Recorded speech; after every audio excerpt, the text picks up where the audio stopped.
Title: When the Dead Refused to Stay Dead, the real story that terrified a doctor. Help this channel grow.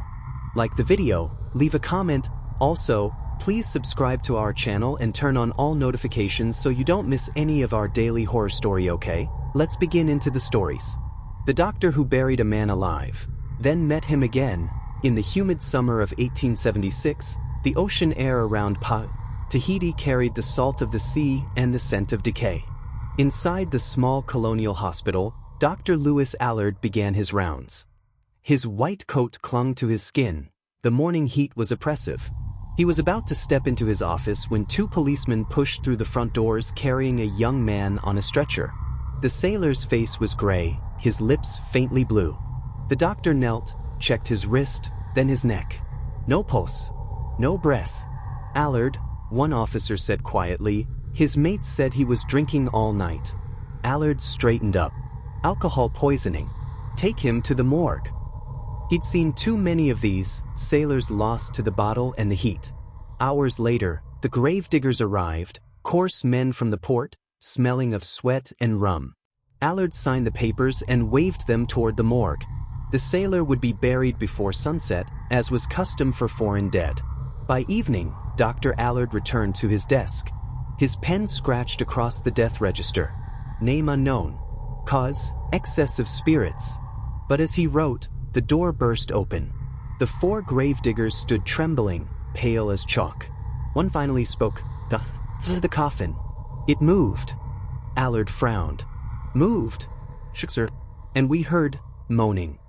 For a moment, Allard's heart stuttered. Then irritation replaced fear. You're drunk. Go back and finish your job. Still, he couldn't shake the image, a nailed coffin quivering in the midday sun. Later that night, as the hospital oil lamps flickered out, Allard sat alone. From somewhere beyond the courtyard came the distant rhythm of waves, and something else. A muffled thump. He froze. Then another thump, scrape, thump. He told himself it was his imagination. But beneath that tropical stillness, something was moving. The night of the ghost. The next few days passed quietly at the hospital in Papi. The sun burned down on the whitewashed walls, and the smell of salt, medicine, and decay filled the corridors. Dr. Louis Allard moved through his work as though nothing unusual had happened. Yet, every time he walked past the small window of the morgue, he felt it, a faint pulse of unease. The gravediggers had sworn the coffin had moved. And that sound in the courtyard that night, that rhythmic thump, scrape, thump. Allard told himself it was just wind or rats. Still, sleep eluded him. By the sixth night, exhaustion had won.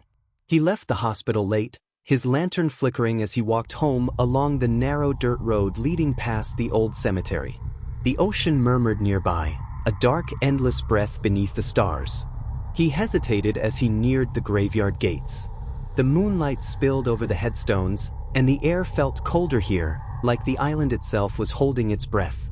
A sound drifted through the night, a soft, dragging shuffle of footsteps. Allard. He froze. The voice was faint, rasping, yet unmistakably human. Allard. His lantern trembled in his hand. Who's there? He called out, trying to sound calm. The only reply was the low whistle of the wind through palm leaves. He stepped through the gate.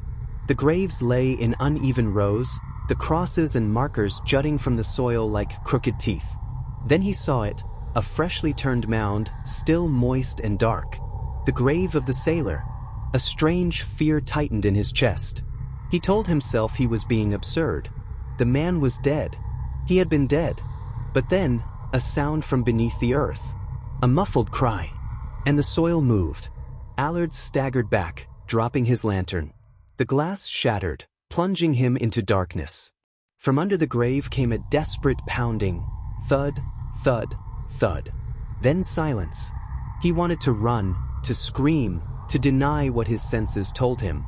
Instead, he fell to his knees, clawing at the dirt with trembling hands. His fingers struck wood. "God forgive me," he whispered. He pried at the lid until his nails tore. When the coffin finally splintered open, the smell of earth and sweat burst into the air. And there, beneath the shroud, eyes snapped open.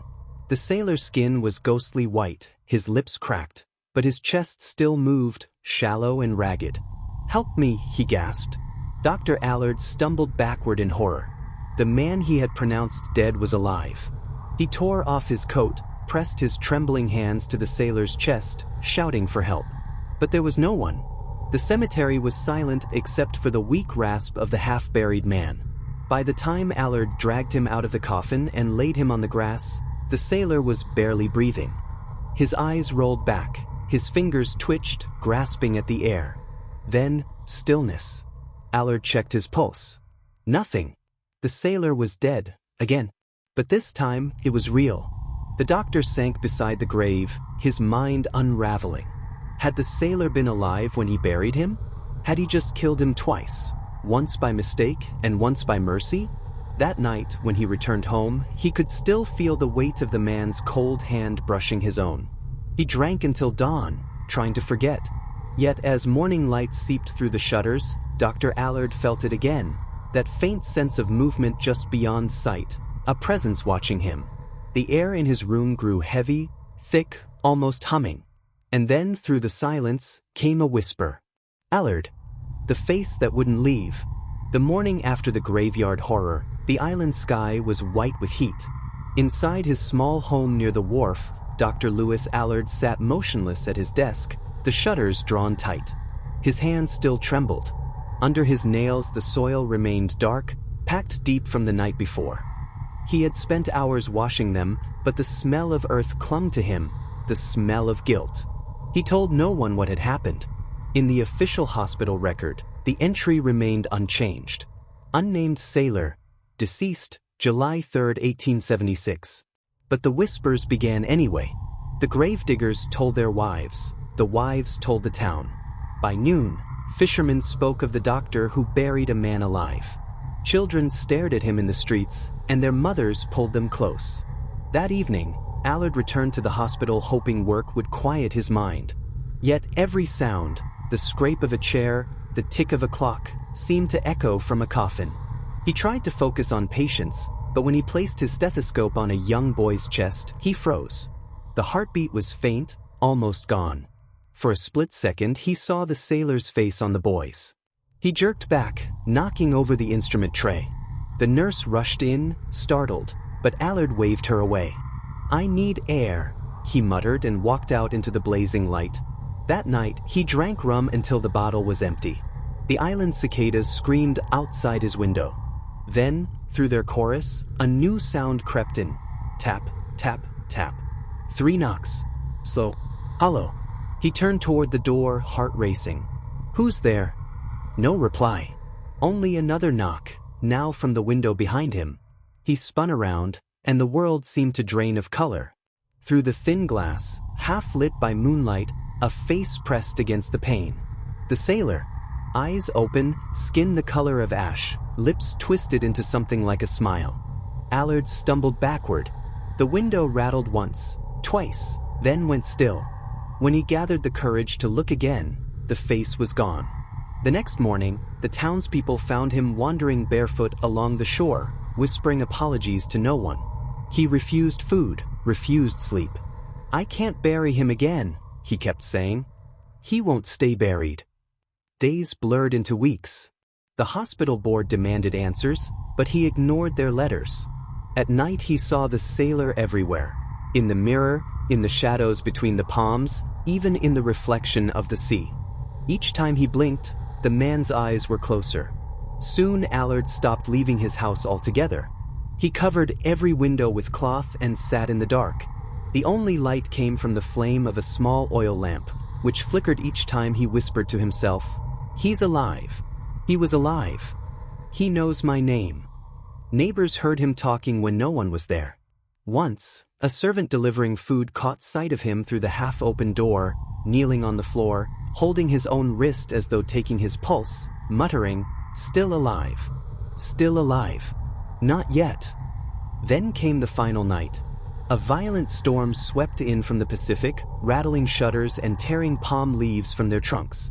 In the middle of the downpour, the lamp in Allard's house went out. A neighbor swore he saw a figure standing at Allard's window, dripping, pale, with hands pressed to the glass. At dawn, silence. When the constable entered the home, he found Allard's body lying beside his desk. The floorboards were soaked where the rain had forced its way through the broken window. The doctor's face was twisted in terror, his fingers clawing at his own throat. On the wall above him, written in charcoal, were 2 words: "Forgive me." The coroner ruled it a suicide brought on by exhaustion and delirium. But the people of Pape told another story. They said the sailor returned one last time to claim the man who buried him alive. Years later, when the hospital was renovated, workers unearthed an old coffin near the western wall of the cemetery. Inside were stones, nothing else. Locals began avoiding the path behind the hospital after dark. Some claimed that if you walked past the graveyard at midnight, you could still hear it, thump thump thump. And on windless nights, the scent of rum drifted through the air, mingling with the salt and the sea, as though someone unseen was finally laughing.